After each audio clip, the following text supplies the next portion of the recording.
Halo, assalamualaikum warahmatullahi wabarakatuh.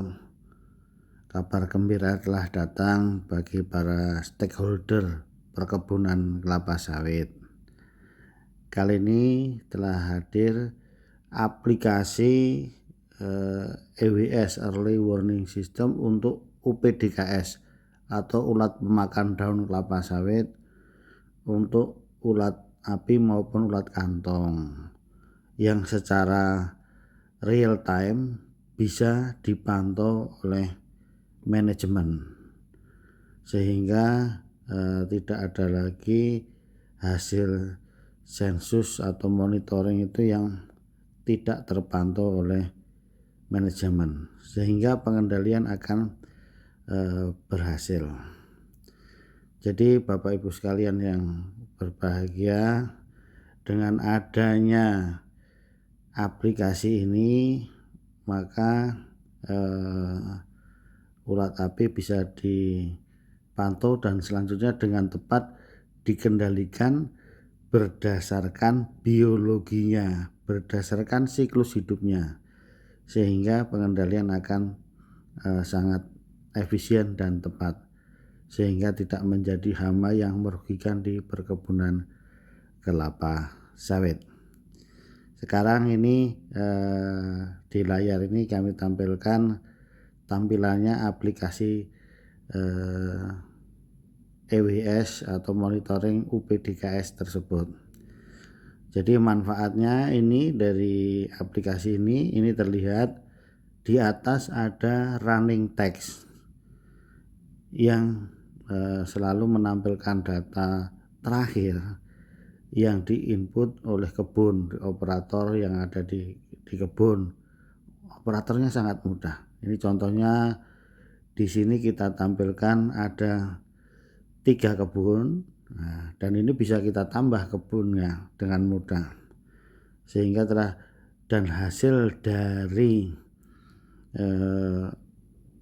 pengamatan itu bisa dilihat dengan jelas. Jadi di sini kita lihat ulat apinya berapa per ulat per pelepahnya juga muncul di running text. Kemudian data detail itu bisa ada berdasarkan filtering juga bisa. Dari lokasi coba kita pilih di sini. Lokasinya ini dari 3 kebun ini simulasi ya. Dari 3 kebun di Marihat, contoh di Bukit Kapur yang di Riau, kemudian ada yang di Medan. Ini ada 3. Ini bisa kita pilih berdasarkan tempat tersebut, data pengamatannya seperti apa bisa kita pilih. Ini contohnya. Kemudian dari hasil pengamatan tersebut itu juga bisa dilihat statusnya. Ini contohnya, belum selesai dikendalikan, sudah selesai dikendalikan, atau bahkan tidak dikerjakan juga terpantau di sini.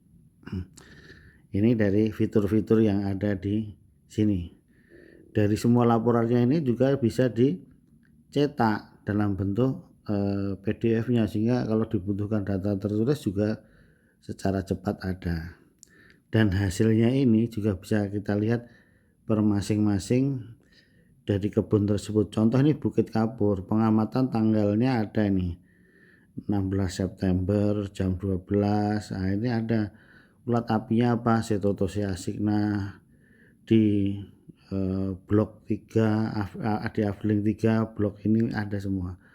Dan ini belum selesai dikerjakan, dan ini detailnya bisa kita lihat. Nah, ini ada. Nah, jadi itu data detailnya dan saran-saran pengendaliannya juga ada. Ini karena populasinya masih 1, sarannya belum dikendalikan secara kimiawi intinya. Dan ini luas kebunnya terlihat ini 1500, tahun tanam 2004. Nah, berarti umurnya 16 tahun. Jadi detailnya masing-masing ada. Nah, contoh lagi coba, ini kan tulisannya hijau, ini berarti kan masih aman. Kalau yang tulisannya merah ini sudah melebihi ambang ekonominya. Contohnya kita lihat yang di Bukit Kapur, kita pencet, ini detailnya ada, detailnya. Nah, jadi ini ulat apinya Cetotosea asigna, tanggal pengamatannya juga ada, luas serangannya juga ada, karena ditulis di afdeling mana, blok mana. Ini apa yang ditemukan di situ juga terrekod, tercatat. Untuk larva muda ini saran pengendaliannya juga ada. Jadi persiapan alat dan bahannya tanggal sekian, pengendalian pertama tanggal sekian, evaluasi, pengendalian kedua tanggal sekian, dan evaluasi lagi. Nah, ini ditemukan overlapping. Cetotosianya tadi ada yang larva muda, ada yang larva dewasa. Ini tanggalnya kapan, kapan pengendaliannya juga bisa terlihat di sini. Dan ini saran pengendalian ini yang penting sudah kita sesuaikan dengan siklus hidup dari Cetotosea asigna. Kemudian nanti kalau ditemukan ulat yang lain itu juga sudah dihitung secara otomatis kapan pengendalian yang tepat itu dengan siklus hidup biologi dari hama tersebut. Nah, ini saran-saran pengendalian kimiawinya yang kapan dilaksanakan ada. Nah, itu. Kemudian ada 3 yang ditemukan adalah fase yang tua tidak dilakukan pengendalian kimiawi. Jadi ini saran-saran detailnya kimiawi maupun non kimiawi sudah ada. Nah, gitu. Ini sudah lengkap, dan ini dari status yang sudah dikendalikan atau belum tadi sudah ada dicentang. Dan ini di dalam aplikasi ini ada 4 level, yaitu level admin, yaitu yang memberikan atau memberikan aplikasi operator di kebun-kebun, itu admin. Nah, setelah itu level berikutnya adalah level operator di kebun. Setelah mendapat aplikasi, kemudian kerjaannya ada monitoring tadi, mengisi data operator.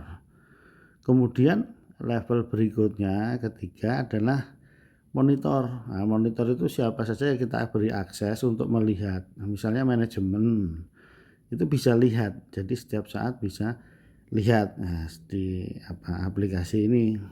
Jadi dia bisa memantau. Nah, jadi yang tukang monitornya juga dipantau. Kemudian level yang berikutnya yang keempat adalah supervisor.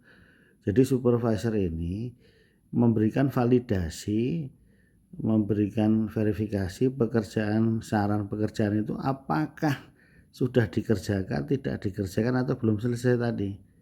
Jadi bisa dicontreng, misalnya harus dikendalikan kok belum dikendalikan, dia ngakunya sudah dikendalikan tapi belum, dia masih bisa memberikan validasi itu. Tetapi jika sudah dikerjakan bisa dicontreng sudah dikerjakan, begitu tugasnya supervisor. Nah, jadi itu ada 4 level dari pengguna aplikasi ini. Nah, kemudian kita balik lagi, contoh di kebun yang lain juga sama. Jadi bisa dilihat ini detail-detailnya. Ini sudah ada yang di contoh ini ya, sudah di hijau. Jadi sudah dicontreng, sudah dilakukan persiapan alat dan bahan dari beberapa saran yang otomatis sudah diberikan oleh aplikasi ini. Nah, ini sudah. Kemudian ini beberapa contoh tadi sama. Kemudian juga aplikasi ini mempunyai beberapa fitur. Nah, ini tadi aplikasi yang tampilan di muka. Nah, kemudian fitur yang lain yang bisa dilihat adalah di kiri atas ini bisa kita pencet 3 garis. Tadi ada menu laporan. Ini laporannya. Itu yang tadi bisa dicetak, bisa disampaikan lewat WA, lewat Telegram, dan lain-lain. Kemudian kalau melihat kebunnya, ini kebun ini tugasnya admin bisa menambahkan. Nah, sini terlihat 3 kebun dengan spesifikasi masing-masing bisa terlihat siapa yang memegang aplikasi ini juga bisa terlihat. Ini tambah kebun juga bisa, ini bersifat aplikasi ini dinamis. Nah, kemudian pengguna juga bisa terlihat siapa yang menggunakan, aktif tidak bisa. Kemudian jenis urat api tadi juga bisa kita pencet di sini contohnya.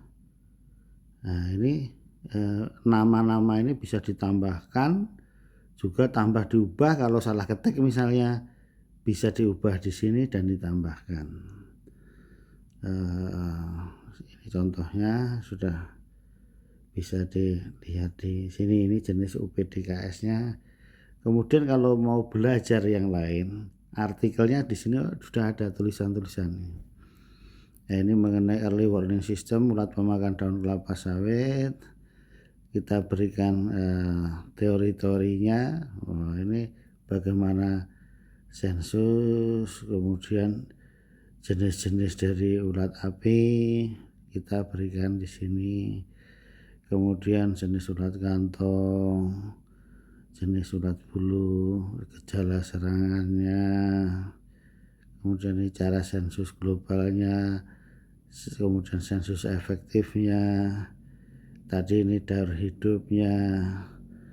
Nah, kita menyusun aplikasi ini dari daur hidup sehingga tahu kapan mana harus disemprot dan tidak. Itu tadi saran pengendaliannya yang berbagai macam, tabel penggunaan insektisida dan penutupnya. Jadi lengkap aplikasi ini. Nah, kemudian ini ada profil kita, about kita, dan jika Bapak Ibu belum jelas bisa kontak us di sini. Nah, ini kami bisa hubungi kami. Jadi aplikasi ini sangat lengkap. Jadi kita bisa balik lagi ke laporan seperti ini untuk kita memantau. Demikian Bapak Ibu sekalian, dengan aplikasi ini harapan kami dapat diaplikasikan di kebun-kebun sehingga efektif melakukan pemantauan hama ulat pemakan daun kelapa sawit yang seharusnya bisa dikendalikan dengan mudah. Karena apa? Semua teknologi pengendalian sudah tersedia, tinggal kita melakukan pengendalian. Kegagalan ini biasanya hanya terletak pada masalah sensus atau monitoring hama ini. Semakin terdeteksi di awal, semakin mudah kita kendalikan dan semakin sedikit biaya yang dikeluarkan. Terima kasih Bapak Ibu sekalian atas perhatiannya, mudah-mudahan bisa mengaplikasi aplikasi ini. Terima kasih. Assalamualaikum warahmatullahi wabarakatuh.